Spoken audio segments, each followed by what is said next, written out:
Howdy, folks. Thanks for joining us here on Valley News Live at 4 o'clock. Some snow showers wafting across our northern neighborhoods at this hour. Notice most of those north of the I-94 corridor, and where there is some warmer air there just toward the north of Jamestown, seeing some rainfall mixing in with that in that more mild air off toward the south. But as we take a closer look in here, and we'll see where some of that heavier snowfall is occurring at present.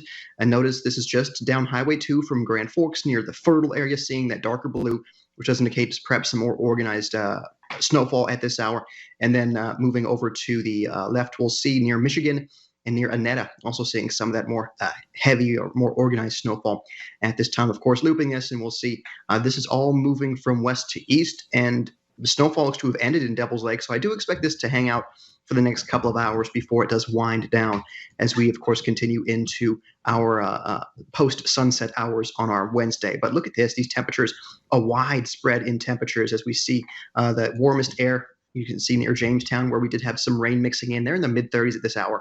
42 degrees in Fargo, 43 in Sisseton, holding on to near 50 for our friends there in Aberdeen, but out toward Thief River Falls, Roseau, right around freezing. Devil's Lake already cooling into the upper 20s, which is again where we believe the coldest air will be in the overnight hours tonight. So the hour by hour shows those snow showers moving off into northern Minnesota and continuing out of our neck of the woods. By 9 o'clock, I do expect most of those snow showers to be pretty much done for everybody. Notice those winds out of the west for us this evening, and the warmer air still off toward the south. Already seeing some teens and 20s moving into the Devil's Lake Basin. And as we continue into the overnight hours, could again see some single digits working into our northern neighborhoods, such as the Devil's Lake Basin, much like what we saw today.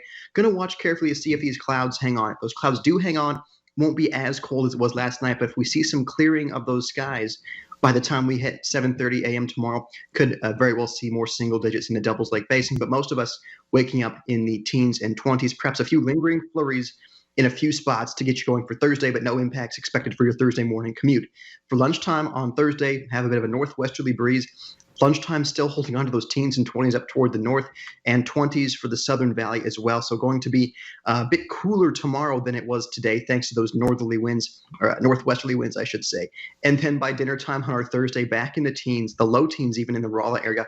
So another cold night tomorrow night expected for our friends there in the Devil's Lake Basin, with most of us, again, falling into the 20s by the time we get to the dinner time hour on our Thursday. A quick look, of course, at the tropical storm Ada. You can see right now near Tampa, Florida. It's expected to make landfall near Cedar Key as we advance this through the overnight hours tonight, and eventually even bringing some tropical storm force winds to the Jacksonville area as well. So going to watch that carefully. I know we have some sister stations there in Florida that will be delivering some content to us, I believe, as that storm approaches the west coast of Florida. But here's the temperature roller coaster, Callie. We see those 20s for tomorrow, but then we're back up around 40 for Friday, mid 40s for Saturday. We still could see a few spotty mixed showers here or there for the weekend, but weekend looking dry for pretty much everybody. We then cool back next week into the 30s. So again, that temperature roller coaster will be riding here for the next couple days. Oh, it's definitely back. Well, thanks so much, That's right. Nathan.